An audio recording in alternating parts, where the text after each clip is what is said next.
Hello, my dear students.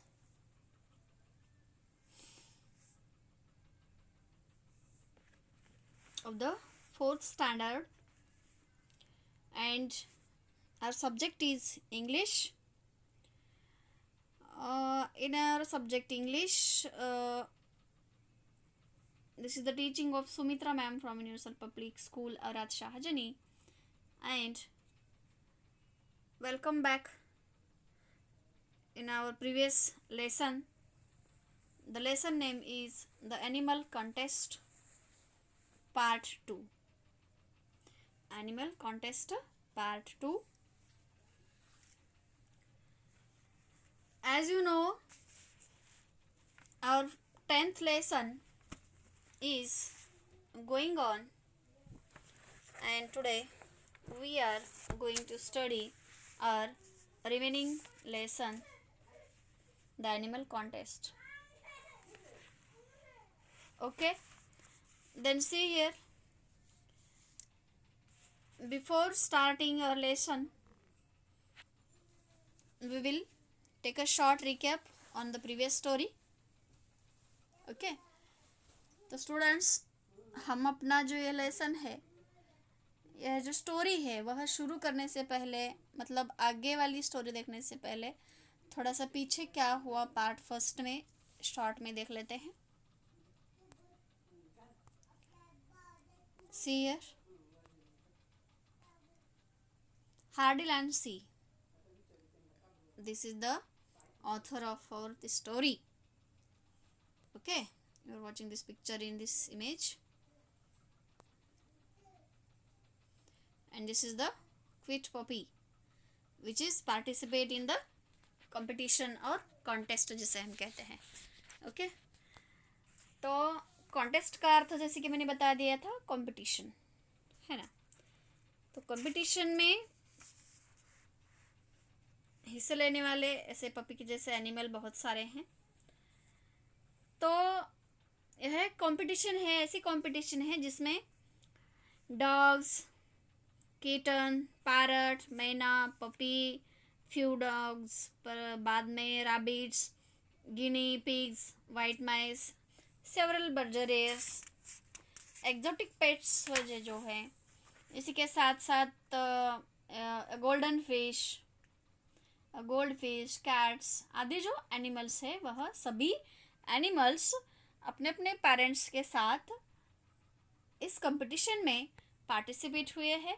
And यहाँ पे जो ओनर है या फिर मालिक है जो इस कंपटीशन का, इस कॉन्टेस्ट को रखने वाला, वह थोड़ा सा कन्फ्यूजन में है, सोच में है कि इतने सारे अगर रंगी बिरंगे एक से बढ़कर एक से चढ़कर एक एनिमल्स कंपटीशन में आए हैं, तो किसे पहला निकालें और किसे दूसरा. इसी कन्फ्यूजन में वह सोचते ही रहता है, एंड उसे डिसीजन लेने के लिए बहुत ही हार्ड चला जाता है. एंड इसी का डिस्क्रिप्शन हमें इस लेसन में, स्टोरी में सुनाई मिलता है, सुनने को मिलता है, देखने को मिलता है. ठीक है, तो चलिए आगे बढ़ते हैं. आगे के लेसन या स्टोरी क्या है देखते हैं. तो जैसे कि हमने देखा, इस ओनर ने इस कंपटीशन में कुछ लोगों को पहला, दूसरा और तीसरे क्रमांक पे निकालने की ठानी है अपने ही मन में. तो उनके मन में विचार थे कि a gleaming black Labrador sitting by a chair, उसको फर्स्ट प्राइज दे देंगे. After that second would have been a benevolent tabby, एक टैबी पट्टेदार एक छोटी बिल्ली का पिला है, उसका नाम है, उसे देने के सोचे थे. And which rubbed it's cheek against his hand. And after that pups grunting and crawling over each other would probably have come third. वह probably भी शायद ही थर्ड आए होंगे, ऐसा वह मन ही मन उन्होंने सोचा ही था. बट देखिए आगे क्या होता है. फिर भी उन्होंने अपने मन में तो इन सभी को निकाला था, फिर भी I put away those any unworthy thoughts and pursued my chosen course.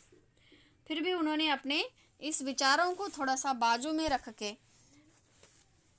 किसको चुनते हैं? देखो, परजुम्डो मीन्स अपनाना या स्वीकार करना, चुनना।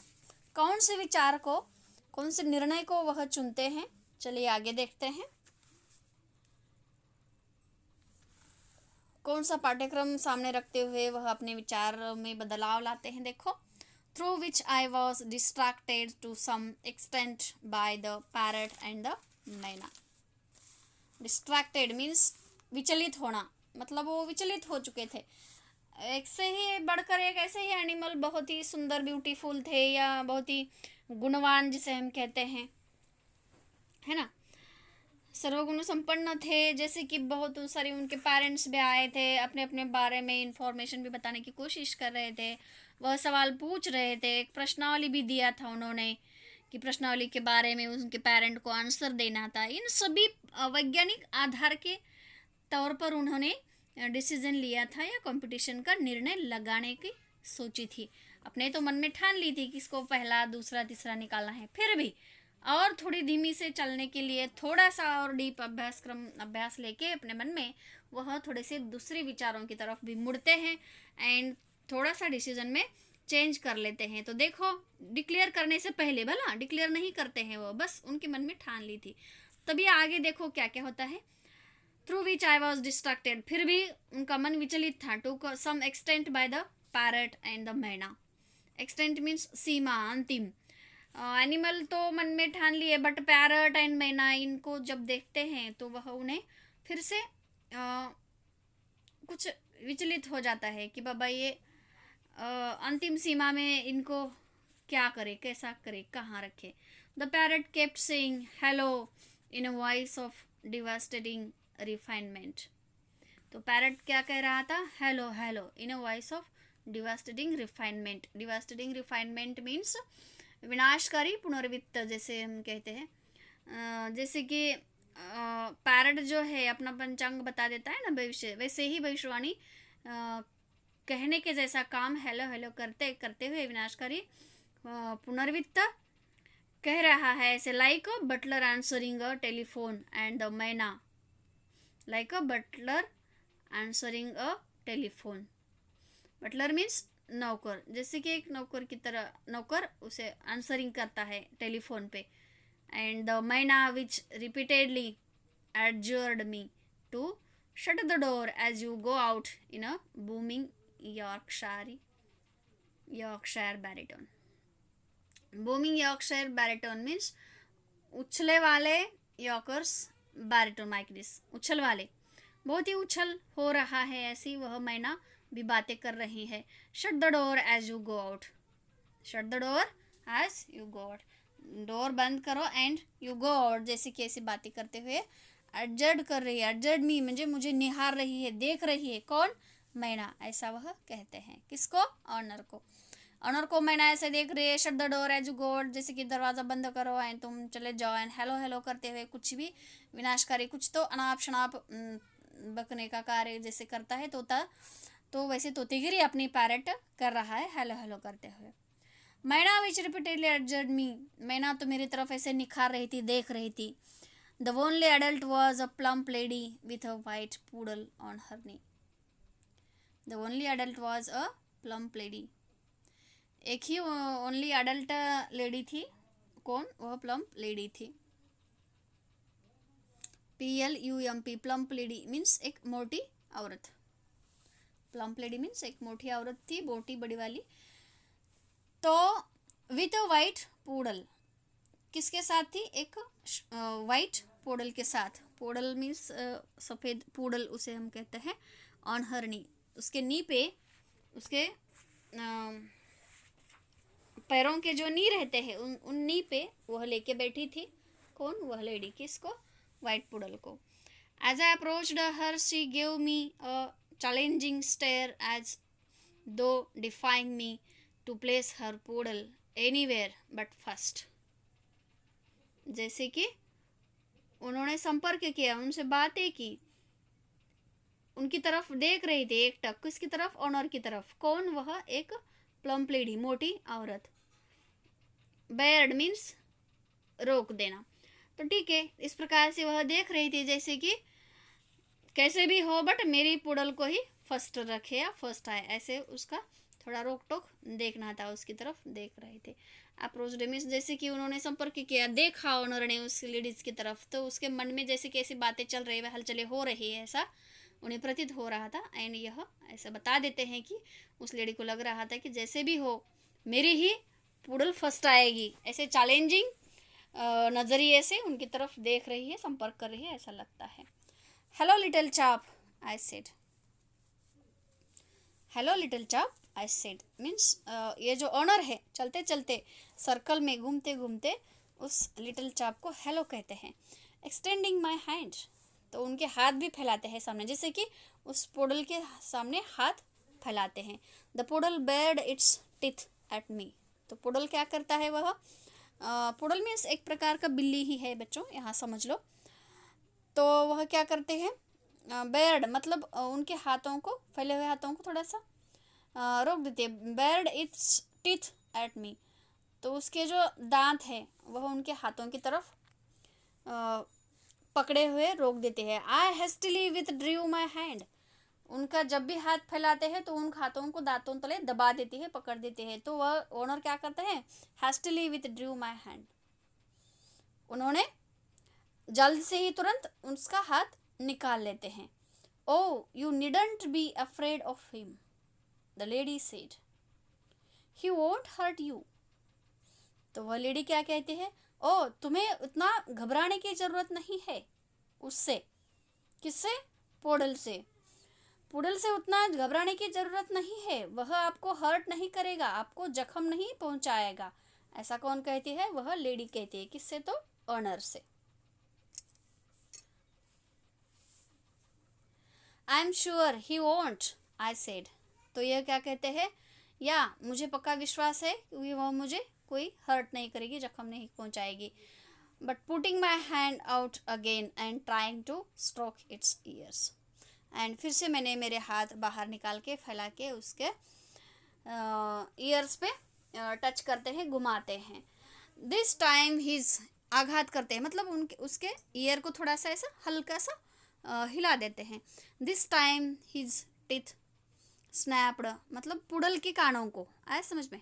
This time his teeth snapped together an inch from my fingers, तो इस बार उनके जो उसके जो टीथ थे पुडल के, वह उसके फिंगर्स पर दबे हुए दांतों तले थोड़ा सा लग जाते हैं, बस थोड़े ही दूर रहते हैं, बस डिस्टेंस थोड़ा ही रह गया था ऐसे।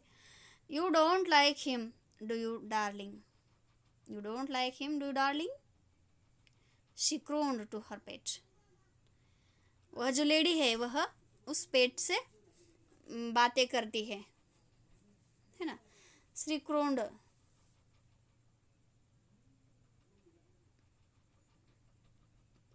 You don't like him do you darling, उससे पूछती है कि क्या तुम्हें वह पसंद नहीं है, do you darling, and she crooned to her pet, and वह उसके पेट को क्रून करती है। Glaring at me I moved on, and वह उसके पेट को काट देती है, वहाँ पे स्टॉप कर देती है, सब्जेक्ट ऑब्जेक्ट करते हैं। तो glaring eight me I moved on, तो मेरी तरफ स्पष्ट करते हुए, कंसेप्ट स्पष्ट हो गई, क्लियर हो गई, तो वहाँ पे रुक जाता है सभी, एंड वह ऑनर वहाँ से चले जाते हैं। I gave the lady my questionnaires, I gave the lady my questionnaire and moved on, तो वह ऑनर क्या कहते हैं, उनकी जो पास प्रश्नावली थी वह प्रश्नावली उस लेडी को दे देते हैं एंड चले जाते हैं। Among the throng there was one little boy who stood out. Among the throng means भीड़ के बीच, there was a one little boy who stood out, जो कि सबसे साइड में थोड़ा सा बाहर खड़ा हुआ था, एक लिटिल बॉय था। The little boy with a gold fish, किसके साथ खड़ा हुआ था, उसके पास क्या था, एक गोल्ड फिश था। In reply to my question he talked knowledgeably, in reply to my question, जैसे कि वह कुछ कहते हैं तो उस क्वेश्चन के रिप्लाई में ही या पूछते हैं तो तुरंत रिप्लाई देते हुए वह लड़का बोलता है, नॉलेजलेबली टॉक करता है, टॉकिंग करता है। क्या टॉकिंग करता है देखो।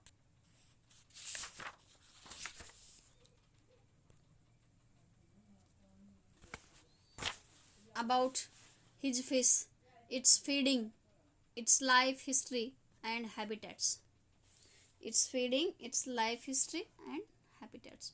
मतलब वह जो छोटा लड़का साइड में खड़ा हुआ था वह खुद ही अपने आप सब कुछ बताने शुरू हो जाता है, उसके फ़िश के बारे में, उसके फ़िश की फीडिंग क्या है, कैसे वह उसे फीड करता है, फ़िश क्या खाता है, इट्स लाइफ हिस्ट्री, फ़िश की हिस्ट्री क्या है, वह कहाँ से आया, कैसे आया, इस बाउल में कैसे पहुँचा, वह उसके घर कैसे लाया, यह सभी कुछ बातें हिस्ट्री में वह बताने शुरू करता है।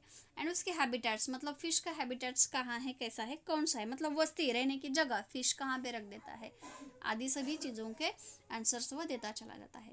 He even had a fair idea of the common diseases. इसी के साथ साथ उसके पास जो भी नॉलेज था, उस नॉलेज के ज़रिए वह कुछ फेयर आइडिया भी बता देता है कॉमन डिसीज़ के बारे में। मतलब उसके पास वो आइडियाज़ भी थी, अगर कुछ कॉमन डिसीज़ फिश को हो जाता है तो उसके बारे में जो भी तुरंत इलाज किया जाता है वह उनसे बता देता है। The bowl was beautifully cleaned. तो उसकी जो बाउल थी वह कैसे थी, ब्यूटिफुली और क्लीन्ड थी। And the water fresh, I was impressed. उसका जो बाउल था वो तो बहुत ही क्लीन था, उसमें फिश था, वो बहुत गोल्ड अच्छा सा दिखता हुआ ब्यूटीफुल था। एंड उसका वाटर तो बहुत ही प्योर एंड फ्रेश था। तो इन सभी चीज़ों को देखते हुए एंड उस लड़के की क्वेश्चन आंसरिंग को सुनते हुए, उसका नॉलेज जानने के बाद यह जो ऑनर है वह बहुत ही उस छोटे लड़के से इम्प्रेस हो जाते हैं।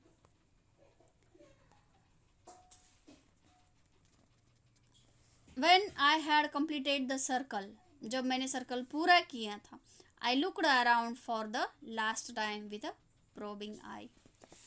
तो इनका सर्कल में घूमना, देखना, सभी एनिमलों को देखना, जांच करना, उनका परीक्षण करना, सब कुछ कंप्लीट हो गया था। एंड जब वह सर्कल कंप्लीट करते हैं तो लास्टली एक बार राउंड की तरफ एक लुक देते हैं, देखते हैं प्रोबेबिंग आई के साथ, मतलब कुछ थोड़ा सा हंसते हुए, free minded, probing, PROBING, probing I means एक जांच किया, सब कुछ तो हो गया है फिर भी एक बार देख लेते हैं, ऐसा सोचते हुए एक जांच मारते हुए वह देखते हैं। Yes there was no doubt about it. तो लास्टली उन्हें क्या लगता है कि ओ हो गया, अब कोई डाउट नहीं है। I had 3 prize winners fixed in my mind. तो उन्हें क्या लगता है लास्ट एक बार देखने के बाद कि जो भी मैंने मेरे मन में 3 प्राइज फिक्स किए हैं वह सही है, मेरे मन में तो मैंने तय किया है, ऐसा वह सोचते हैं। And in an order based strictly on scientific selection. वैसे भी मैंने साइंटिफिक सिलेक्शन पर ही आधारित सभी का सिलेक्शन किया है, तो उसमें कोई गलती की गुंजाइश नहीं होगी, ऐसा वह सोचते हैं। I stepped out into the middle. And वह अपने सेंटर में चले जाके खड़े हो जाते हैं। Ladies and gentleman, I said with an affable smile. Centre में जाके मतलब सर्कल के बीचों बीच जाकर खड़े होते हैं यह ऑनर एंड सबको अनाउंसमेंट कर देते हैं कि कहते हैं लेडीज एंड जेंटलमैन, चलिए सुनो, स्त्री और पुरुष, लेडीज एंड जेंटलमैन कहते हुए वह अनाउंसमेंट कर देते हैं अपनी अफेबल स्माइल के साथ। अफेबल स्माइल कुछ दोस्ती जैसी या फ्रीली फ्रैंकली स्माइल देते हुए कहते हैं। And the prize winners are, now they are declaring और announcing the prizes. How, listen here, कैसे अनाउंस करते हैं देखो, एंड किसको अनाउंस करते हैं, first second third. The prize winners are, first number 6 the goldfish, second number 15 the guinea pig, and third the white kitten. इस प्रकार से वह अपनी अनाउंसमेंट कर देते हैं। पहला किसको निकाला है उन्होंने, 6 नंबर वाले गोल्ड फिश को पहले क्रमांक पे निकाला है। सेकेंड नंबर है 15 नंबर के गिनी पिग को निकाला है। एंड थर्ड नंबर पे आई है वाइट किटन, वह जो वाइट किटन पूड़ी शायद वैसी जो थी ना वाइट पट्टे वाली अपने बॉडी पे, वो जो किटन का पिल्ला, कैट का पिल्ला किटन, वह निकला है third number. I half expected a little ripple of applause, but there was none. I half expected a little ripple of applause.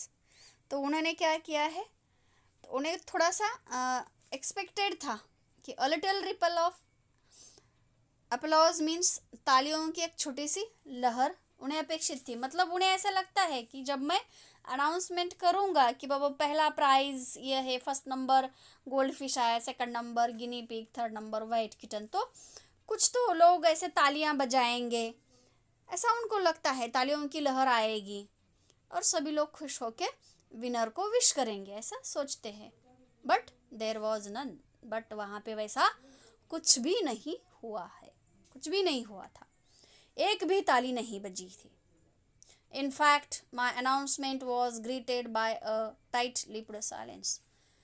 सच में तो बल्कि उसके रिटर्न में क्या हुआ, सच में तो ऐसा हुआ कि उनकी जो अनाउंसमेंट थी ऑनर की, उस अनाउंसमेंट की वजह से greeted by tight lipped silence, सभी लोग चुपचाप एकाएक साइलेंट हो चुके थे, सभी के लिप टाइट हो चुके थे। I had noticed an immediate change in the atmosphere when I mentioned the goldfish. It was striking. तो उनके समझ में यह आता है, वह यह नोटिस कर लेते हैं कि जैसे ही मैंने अनाउंसमेंट की तो इमिडिएटली एटमॉस्फेयर क्या हुआ, वहाँ का चेंज हो गया, जबकि मैंने उस गोल्ड फिश का मेंशन किया था फर्स्ट आने का। It was striking a sudden cold wave which swept away the expected smiles and replaced them with a discontented muttering. तो वह इट वाज अ स्ट्राइक, मतलब एक बहुत बड़ा प्रहार था, आघात था, जैसे कि लोगों के मन पे एक बहुत बड़ा आघात हुआ हो, प्रहार हुआ हो, ऐसा हुआ वातावरण वहाँ पे निर्माण हो चुका था उनके अनाउंसमेंट की वजह से। एंड डिसकंटेंटेड मटरिंग मीन्स असंतोषपूर्ण बातें, जैसे कि एक ठंडी लाट आई हो, सडन से अचानक ठंड गिर गई हो, बर्फ गिर गया हो, ऐसे कुछ ठंड लोग थे। And which swept away, and जो कि बह गई हो, अचानक से कोई ठंडी लाट चली आ जाती है, ठंड की लहर चली आती है एंड तुरंत वैसे ही आते ही बराबर बह के चली जाती है। वैसा ही कुछ अनाउंसमेंट आने के बाद वहाँ का एटमॉस्फेयर हो चुका था, जैसे कि दुम बोल के उन लोगों पे मन पे आघात हो जाता है एंड लोगों के मन पूरी की तरह साइलेंट हो जाते हैं, स्वेप्ट अवे हो जाते हैं, ऐसा उनका एक्सपेक्टेंट जो स्माइल थी, अपेक्षित स्माइल थी, वह लोगों की बह चुकी थी, साइलेंट हो चुकी थी, झर चुकी थी। एंड रिप्लेस्ड, एंड उनकी स्माइल के बदले, उनकी तालियों के बदले वहाँ पे क्या हो चुका था, तो them with a disconnected muttering, बल्कि हंसने की जगह लोग क्या कर रहे थे, तो असंतोषपूर्ण बातें कर रहे थे, गुनगुनाते रहे थे, एक दूसरे के बीच में बातें करते हैं, चैटिंग करते हैं, एक दूसरे से टॉकिंग करते हुए नजर आते हुए दिखाई देते हैं। मटरिंग मतलब असमाधानकारक बातें जिसे हम कहते हैं, मतलब ओनर ने जो भी डिसीजन लिया या अनाउंसमेंट की, उससे लोग खुश नहीं थे, समाधानकारक नहीं थे। I had done something wrong but what, तो ऑनर को ये समझ में आता है कि मैंने कुछ तो गलत किया है, बट व्हाट, क्या, आई हैड नो आइडिया, मुझे कुछ आइडिया नहीं थी, वह ऐसा कहते हैं। I looked around helplessly as the hum of voices increased, तो मुझे कुछ भी समझ में नहीं आ रहा था, इस विचार में वह इधर उधर देखते हैं तो उन्हें कुछ वॉइसेस बढ़ती हुई सुनाई देती है, आवाज़ें बड़ी है। What do you think of that then, तो तुम उसके बारे में क्या कहोगे, उनके बारे में क्या सोचोगे, ऐसा कुछ तो लोग कहते हैं। नॉट फेयर इज इट, वो अच्छे नहीं है क्या, वो ब्यूटीफुल नहीं है क्या, वो सुंदर नहीं दिखते हैं क्या, वो अच्छे नहीं है, इस प्रकार से लोग उनसे क्वेश्चन कर रहे हैं। Would not have thought it of him, क्या तुमने उनके बारे में कुछ सोचा नहीं है। All the lovely rabbits and he hardly looked at them. ये जो सभी लवली रैबिट्स है, क्या उनकी तरफ तुमने नहीं देखा? क्या उनके बारे में कुछ नहीं सोचा? ऐसा देखते हुए रैबिट्स की तरफ लोग उन्हें क्वेश्चन कर रहे हैं, सवाल करते हैं. I couldn't make it out, but my job was done anyway. मैं उन्हें कुछ बदल नहीं सकता था, अब कुछ बदलाव नहीं ला सकता, बट मैंने जो डिसीजन लेने का जॉब किया था वह तो हो चुका था, डिसीजन ले चुका था. I pushed between the chairs and made my way out to the open fields. तो ओनर क्या करते हैं, जो भी चेयर थी सर्कल पर वह चेयर अंदर खींच लेते हैं एंड एक अपना छोटा सा रास्ता बनाते हुए बाहर ओपन फील्ड में चले जाते हैं. Later I stopped at a place to meet a friend. जो भी डिसीजन लिया था उसमें तो कुछ बदलाव होने वाला नहीं था, उन्होंने तो डिक्लेयर कर दिया था. तो लेटर आई स्टूप्ड, वह बाद में खड़े हो जाते हैं एक जगह पे, to meet a friend, and एक फ्रेंड से मिलने चलते हुए बातें करते हैं, फ्रेंड के साथ खड़े हो जाते हैं. तो देखो आगे क्या होता है. While on my way out I heard, जैसे भी मैं बाहर चला जाता हूँ, मेरे रास्ते पे चलता होता हूँ, तो तुरंत क्या सुनते हैं वह? आई हर्ड, उन्हें क्या सुनाई देता है? देखो, अ स्नैच ऑफ अ कन्वर्सेशन, एक संवाद, मतलब बातचीत, गुनगुन गुनगुन करने की बातें उन्हें सुनाई देती है. अ snatch conversation, SNATCH,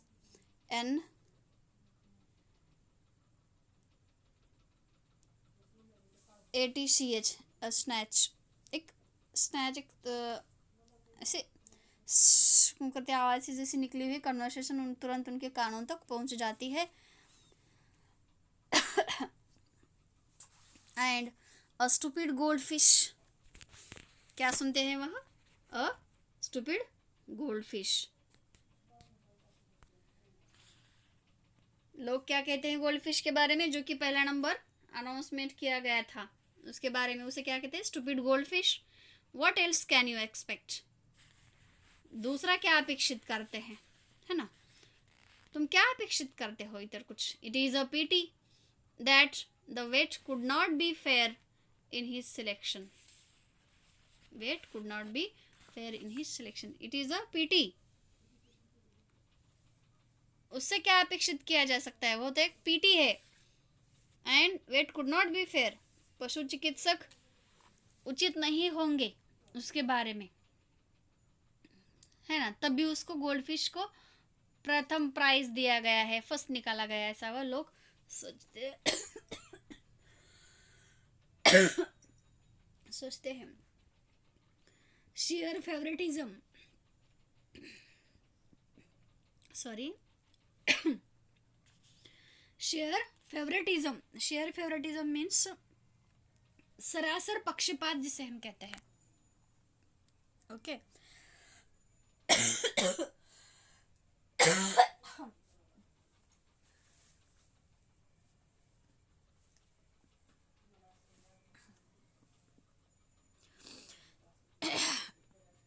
share favouritism means सरासर पक्षपात, जिसे हम कहते हैं. So many lovely cats and dogs, and he gives the prize to the square's son goldfish. मतलब लोगों को यह जो डिसीजन था वह सरासर पक्षपात लगता है, जो कि गोल्डफिश को पहला प्राइज दिया है. बहुत सारे यहाँ कैट एंड डॉग थे जो भी लवली थे, बट उन्होंने उनको कुछ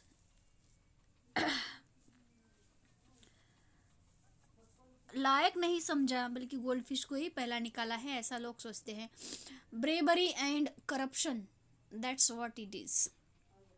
ब्रेवरी मीन्स रिश्वत, प्रलोभन, घुसखोरी, ऐसा ही कुछ यहाँ पर हुआ है. इन्होंने तो रिश्वत ली होगी एंड वह भ्रष्ट हो गए होंगे. कौन? ओनर, ऐसा वह लोग सोचते हैं. That's what it is. ये क्या है? वही तो है, यहाँ सब कुछ भ्रष्टाचार चल रहा है एंड प्रलोभन लेते हुए, रिश्वत लेते हुए डिसीजन ले रहे हैं, ऐसा लोग उन पर आरोप लगाते थे. किस पर? ओनर पर. I then released the reaction to my announcement of the prices.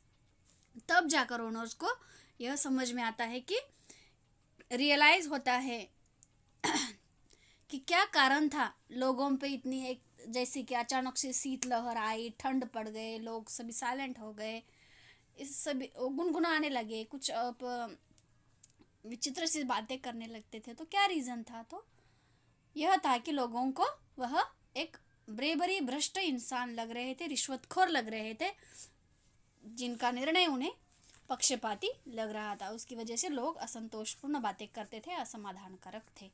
इस प्रकार से यह स्टोरी का अंतिम पार्ट है, जहाँ पर ऐसे भरी हुई एनिमल की कॉन्टेस्ट में ओनर तो पहले ही कश्मकश में फंसे हुए थे कि परेशानी ऐसे सिचुएशन में फंसे हुए थे, फिर भी वह पूरी तरह से साइंटिफिक आधार पर डिसीजन लेने के बाद भी, अनाउंसमेंट करने के बाद भी लोग असंतोषपूर्ण बातें उनके बारे में करते हैं, उन पर कुछ भ्रष्टाचारी का, रिश्वतखोरी का आरोप भी लगाते हैं।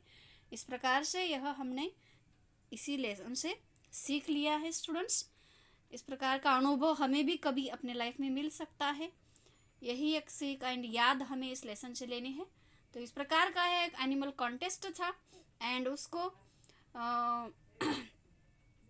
डिक्लेयर करने में ऑनर को कितनी परेशानी आई, यही सभी बातें हमने इस लेसन में देख ली है। तो I hope you well understood this lesson. आशा करती हूँ कि आपको अच्छे से समझ में आया होगा। And now I will take a break here. Thank you.